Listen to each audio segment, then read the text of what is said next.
Habang nag-i-inhuman nga si Shu at Ye Xiao, ay sinabi nito na ang mga spiritual beasts sa Middle East ay hindi na mapasunod ng kanilang mga amo, na balita nga din ng patungkol sa tatlong D-rank na spiritual beast, kung saan ay pumatay sila ng daan-daang katao bago nagtungo sa kagubatan. Samantala sa Australia naman ay kasalukuyang problema ang pagkalat o pagdami ng mga red-backed spiders, kung saan ay libu-libong tao at mga hayop na din ang namamatay. Sinabi nga din ito na mabilis ang nangyayaring pag-evolve ng mga halaman at hayop, kung saan ay wala namang magiging epekto sa kanilang mga cultivator ito, pero siguradong malaking panganib ang hatid ng mga ito sa mga pangkaraniwang tao. Dahilan upang maisip ng ating bida na mapanganib nga ang mga ito, lalo na ang mga red-backed spiders na tinuturing na pagkain ang lahat ng makita nilang nabubuhay, kasama na ang mga tao. Kung patungkol naman daw sa spiritual beast na nagiging wild ay hindi na siya magtataka, dahil karamihan sa mga ito ay pag-aari ng mga mayayaman na pangkaraniwang tao, kung saan ay binibili nila ang mga spiritual beast para lamang ipasikat. Bukod doon ay hindi din patas ang pag-trade ng mga tao sa mga spiritual beast, kung saan ay may mga balita din na pinagmamalupitan sila ng mga tao, hindi nga daw tulad ng ating bida at ni Xiaoyu na maayos ang pakikitungo sa mga spiritual beast, pero malamang nga daw na isipin ng squirrel na hindi patas ang pakikitungo nila dito dahil naparusahan na naman siya. Tinanong naman ni Yi Xiao kung hindi ba napapansin ng ating bida na ang mga berdeng halaman sa Luo City ay mabilis na lumalaki at kumakapal. Wala naman daw senyales na aatakihin ng mga halamang ito ang mga tao, gayunpaman ay kailangan nilang maging alerto dahil ang Luo City ay isa sa mga lugar na may mataas na superpower. Dahilan naman upang matawa ang ating bida na may kagagawan kung bakit tumaas ang superpower sa Luo City, kaya tinatanong ni Yi Xiao kung bakit siya tumatawa. At sinabi na nga lang ni Shu na natatawa siya dahil bihirang maging seryoso si Yi Xiao, na agad namang naniwala at sinabing nagiging seryoso lamang siya sa mga panahon na kailangan niyang magseryoso. Dahilan naman upang tanungin ng ating bida kung sa tingin ba niya ay hindi kailangang magseryoso nung nasa kutsang ruin sila, dahil nga puro kalokohan lang ang ginawa ni Yi Xiao.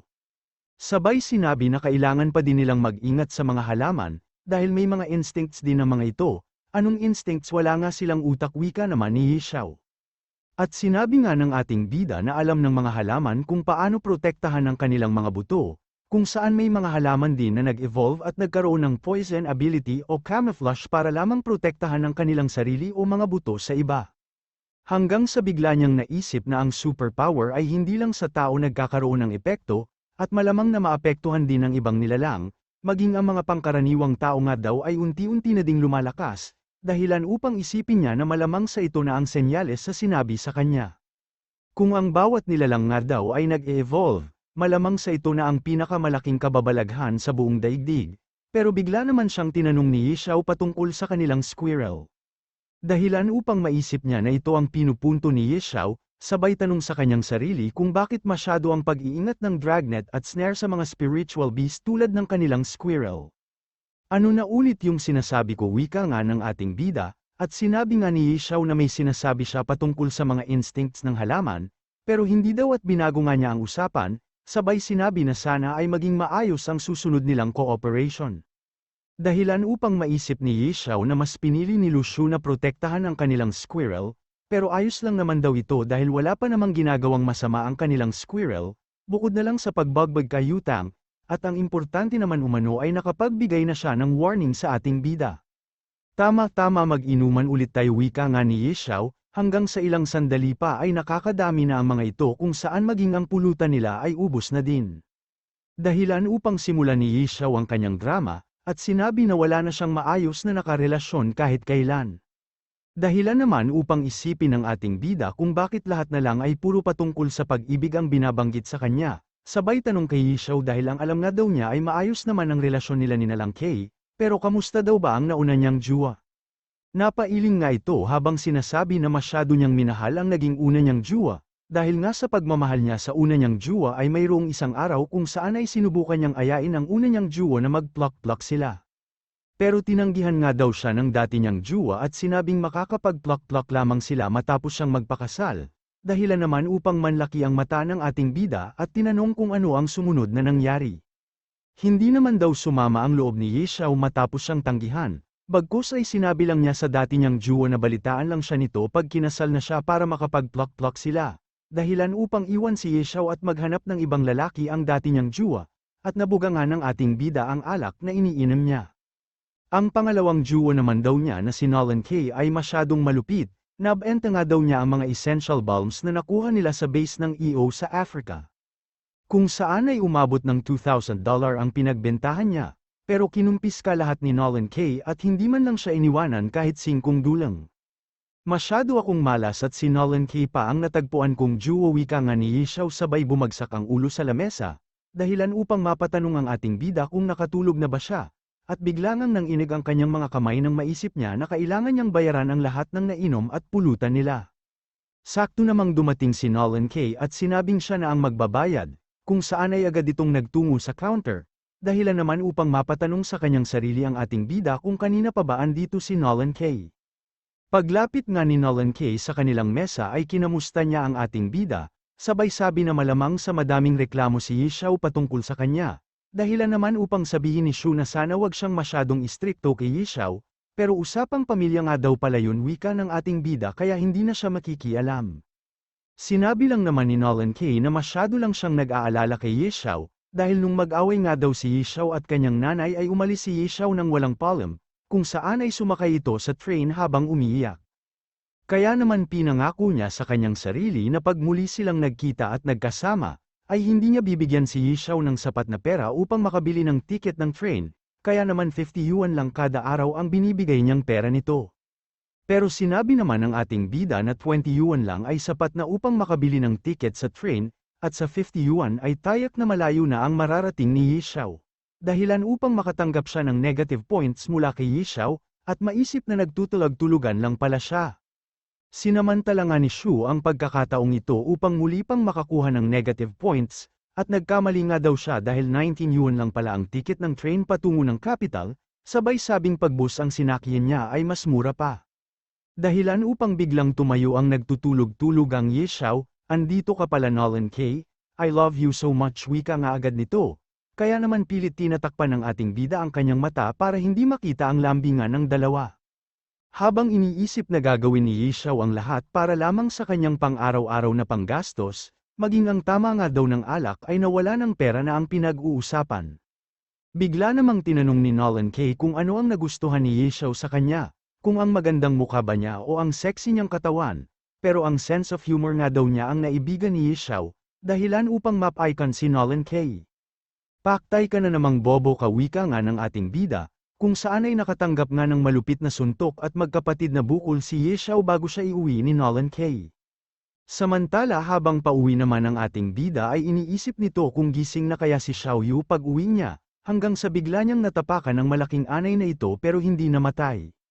Bigla ngang nagtaka si Shu kung bakit napakatigas ng shell o katawan ng mga anay na ito, dahil hindi man lang ito napisak matapos niyang tapakan, kung saan ay mas malaki din sila kumpara sa mga pangkaraniwang anay.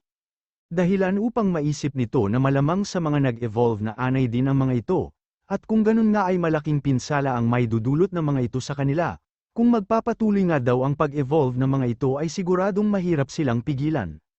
Hanggang sa bigla siyang nagulat nang ang mga tao ay biglang nagtatakbuhan habang sinasabi na guguho na ang building, at nasaksihan na ng ating bida ang pagbagsak nito.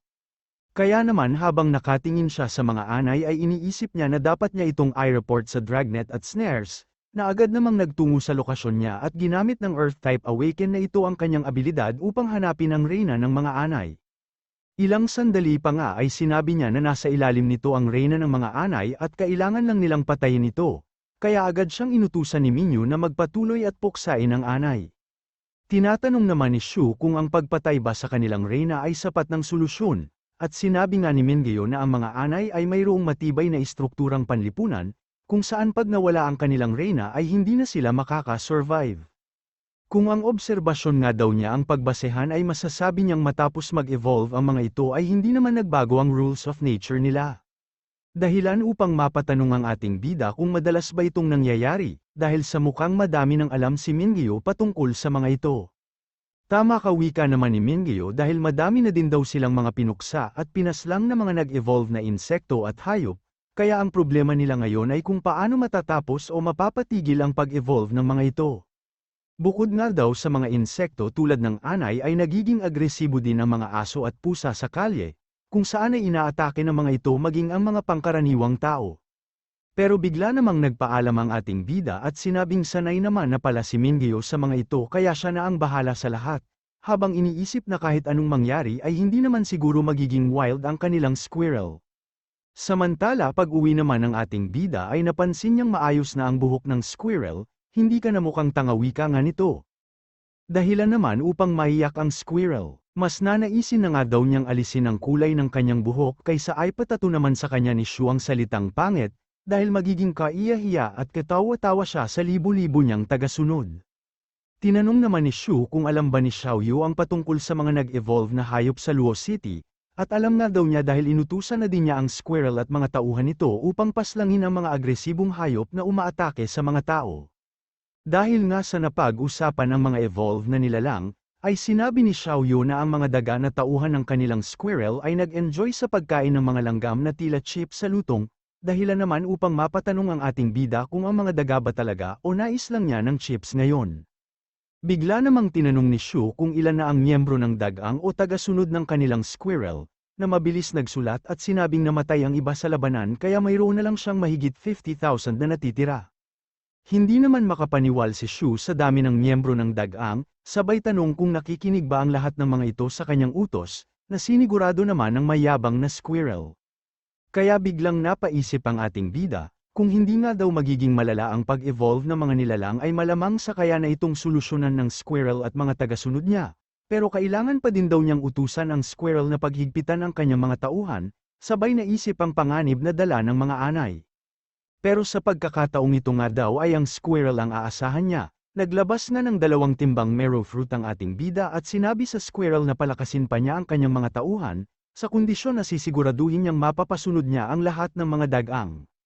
Sinabi din ni Shu na utusan ng squirrel ang kanyang mga tauhan na patayin agad ang mga nag-evolve na nilalang, lalo na kung agresibo ang mga ito, pero tila hindi naman siya napapansin ng squirrel na naglalaway sa mga prutas na bigay ng ating bida.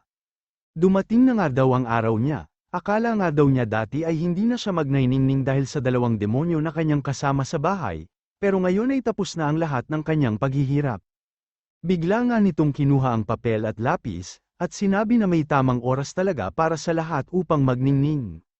Seryoso ka ba sa sinasabi mo, wika naman ng ating bida na tila sumakit ang ulo sa kanilang squirrel na nangangarap sumikat o magningning, sabay sinabi na huwag siyang gagawa ng kalokohan sa mga ganitong pagkakataon. Pero sinabi lang naman ng squirrel na balang araw ay magagawa din niya ang lahat ng nais niya, kasama na dito ang pagpapakulay muli ng kanyang buhok, sabay tumakbo ng mabilis habang bitbit ang mga timba ng marrow fruit, dahilan naman upang matawa na lang ang ating bida. Pag-alis naman ng squirrel ay biglang tinanong ni Xiaoyu kung makapangyarihan ba ang Odin's Blood. Sinabi naman ni Shu na kung pagbabasehan nila ang mga kwento sa libro ay masasabi niyang malakas ang Odin's Blood. Sinabi nga daw ng Diyos na uubusin niya ang lahat ng masasamang tao, pero hanggang ngayon ay nagkalat at madami pa ding masasamang tao. Habang si Odin naman ay sinabing uubusin ang lahat ng giants, at ngayon nga daw ay wala ng giants kaya malamang na mas malakas pa si Odin sa Diyos dahil nagawa nito ang kanyang sinabi, dahilan upang magbigay ng negative points si Xiaoyu sa kanya. Biglang ang sinabi ni Xiaoyu na dapat ay hindi siya lumuhod o yumuko, kaya biglang napatanong ang ating bida sa kung ano ang ibig niyang sabihin, at sinabi nga ni Xiaoyu na baka matapan ng tubig sa utak ng ating bida na hindi magets kung ano ang sinasabi niya. Matapos na siyang magbigay ng negative points kay Xiaoyu, ay bigla niyang naisip makipag-asaran sa kanyang kapatid, upang muli ay makaipon ng points at makabili ng abyss fruit para sa kanyang kapatid. Bigla namang tumunog ang kanyang cellphone at natanggap nga niya ang isang notice, nakasaad nga dito na maganda ang naging performance ni Nolan K sa Africa kaya mula ngayong araw na ito ay isa na siya sa Dragnet at si Nolan K nga ang pang 10th Dragnet. Dahilan naman upang mapatanong si Xiaoyu kung bakit sila nagtalaga agad ng 10th Dragnet habang ang kuya niya ay hindi pa tinatanggap ang 9th Dragnet na posisyon, pero sinabi lang naman ni Shu na ayaw pa din niyang maging 9th Dragnet pero nakakatuwa nga daw isipin na parehas ng Dragnet ang mag-jowang Yishao at Nolan K. Hanggang sa bigla nga niyang naisip tignan ang website ng Fonts Gang kung saan ay napansin niyang hindi pa alam ng mga user ng website ang patungkol sa mga sinabi ni Yishao sa kanya, dahil sa nagkakatuwaan o pinagkakatuwaan pa din nila ang usap-usapan patungkol sa mga nag-evolve na nilalang. Iniisip nga ng ating bida na mas mainam kung maghintay at observe na lang muna siya sa nagaganap na evolution, dahil sa kasalukuyan ay kaya pa naman silang ma-handle ng kanilang squirrel sa tulong na din ng dragnet at snares. Samantala sa sumunod na araw naman ay tinipon ni Yutang ang lahat ng mga estudyante ng Vital Class para sa kanilang announcement, kung saan matapos siyang makita ng ating bida ay natawa pa ito dahil hindi pa daw pala nakaka-recover si Yutang sa ginawa sa kanya ni Xiaoyu. Sinabi naman ni Yutang na pinatawag niya ang lahat para abisuhan sila na maging handa sa pakikipaglaban, nitong mga nakaraan nga daw ay nasaksihan nila ang malaking pagbabago at ang paglabas ng mga agresibong nilalang na sumailalim sa evolution. Pero karamihan naman daw sa nakikita nila ay mga F-rank na nilalang pa lang, kung saan ay wala namang panganib na may dudulot para sa mga cultivators, gayunpaman ay magiging mapanganib ang mga ito sa mga pangkaraniwang tao. Sinabi nga din ni Yutang na magmula sa araw na ito ay hahatiin sila sa iba't ibang grupo upang magpatrol sa Luo City, kung saan ay kailangan nilang puksain ang mga nilalang na nag-evolve at protektahan ang mga pangkaraniwang tao. Matapos naman ang announcement ay nagulat si Yutang nang biglang lumapit sa kanya ang magkapatid. Tinanong nga ni Shu kung bakit wala silang binigay na trabaho para sa ating bida at sa kanyang kapatid.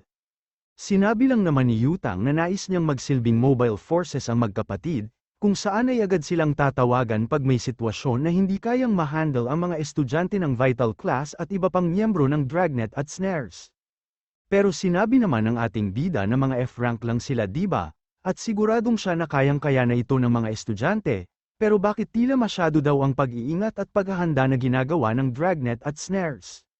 Sinabi naman ni Yutang na hindi ang mga nag-evolve na hayop at halaman ang pangunahin nilang concern, dahil sa ngayon ay nangangamba sila na mayroong mga nilalang na mataas o madaming evolution na ang pinagdaanan, kung saan ay nagkakaroon na sila ng mga pag-iisip.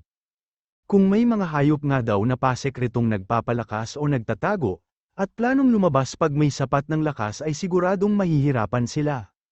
Dahilan naman upang maalala ng ating bida ang higanteng butiki sa Lopnur, iniisip nga din ito na ang mga hayop ay mabilis magpadami at kung hindi nila na-discover at patay agad ang mga butiki ay tiyak na malaking panganib ang naging dulot ng mga ito sa Lopnur. Samantala pag-uwi naman ng ating bida ay nagtataka ito, maaga pa naman daw pero bakit masyado ng madilim, hanggang sa bigla nilang maramdaman na mayroong mali, dahil nakaramdam sila ng energy wave ng B-rank o katumbas ng B-rank. Agad na silang pumasok sa kanilang bahay sa pag-aakala na mayroong kalaban ang nagtungo sa kanila, pero nakita lang naman nila ang squirrel na kumakain ng mga marrow fruit. Mukhang nakadami na nga daw ng marrow fruit ang kanilang squirrel at kasalukuyang nasa peak na ng C-rank at konti na lang din ay magiging B-rank na siya. Alam naman daw ng ating bida na makapangyarihan talaga ang marrow fruit niya. Pero hindi pa din niya maiwasang humanga sa kanilang squirrel dahil sa bilis ng cultivation at pag-rank up nito. Bigla ngang naupo ang ating bida sa tabi ng squirrel na nagulat, habang iniisip na madali na lang para sa squirrel ang pumatay, iniisip nga din ito kung may mga nilalang ba talagang nagpapalakas at hindi pa lumalabas, kung saan ay naisip din niya na si Mingyu lang ang makakapagbigay ng kasagutan sa kanyang mga tanong. Humingi nga siya ng impormasyon patungkol sa mga nag-evolve na nilalang, pero sinabi naman ni Mingyu na confidential ang patungkol dito at Dragnets lang ang may access sa impormasyon. Dahilan upang manlumo ang ating bida dahil hindi pa din daw pala sila tumitigil sa pagnanais na maging Dragnet siya. Ilang sandali pa ay naalala niya na hindi nga lang pala ang squirrel ang spiritual beast nila, dahil meron pa sila ng Peppa Pig at Meowth. Dahilan upang mapatanong siya kay Xiaoyu kung kamusta na ba sila, at kung hindi naman kaya sila maging wild, wala kang kailangang ipag-alala, wika naman ni Xiaoyu, everything's under control, sabi pa nga. Pero sinabi naman ng ating bida na hindi maganda ang pakiramdam niya patungkol dito, dahil sa tuwing sinasabi ni Xiaoyu na hindi niya kailangan mag-alala ay laging nagkakaproblema. Hindi totoo yan, wika naman ni Xiaoyu, sabay sinabi na makakalimutin o mahina lang talaga ang memorya ng ating bida. Hindi maayos ang memorya ko, wika naman niya, pero hindi nga daw, wika ni Xiaoyu, sabay sinabing nakalimutan na din daw ng ating bida na bakla siya. Teka, paano ako naging bakla? Hindi ako bakla, wika naman ng ating bida, tignan mo, nakalimutan mo na din, wika lang naman ni Xiaoyu sa kanya, dahilan upang magbigay siya ng negative points kay Xiaoyu. Bigla namang naisip ng ating bida na hindi pwedeng siya lang ang madali ng ganitong kalokohan ni Xiaoyu, nag-text na siya kay Mingyu at sinabing hindi maayos ang memorya niya, dahilan upang mapatanong si Mingyu sa kanya. Muli nga siyang nag-text at sinabing nakalimutan na ni Mingyo na isa siyang bakla, pero sinabi lang naman ni Mingyo na hinding-hindi niya makakalimutan ang pagiging bakla, with heart-heart pa. Dahilan upang matahimik na lang ang ating bida, at muling magbigay ng negative points kay Xiaoyu, dahil dito ay na-depressed siya at pinagpalit na lang ang kanyang negative points para sa Abyss Fruit, habang iniisip na ngayon lang ulit siya kakain ng sama ng loob niya. Habang kumakain naman siya ng Abyss Fruit ay napapaisip si Xiaoyu kung bakit biglang kumain si Shu ng Abyss Fruit ngayon, pero bigla silang may naramdaman na pagyanig, unti-unti ngang gumuguho ang building malapit sa kanilang tinitirahan, kung saan ay halos bumagsak na ito at sinasabi ng mga tao na may mga hindi pa nakalabas sa building, na agad namang pinuntahan ng magkapatid.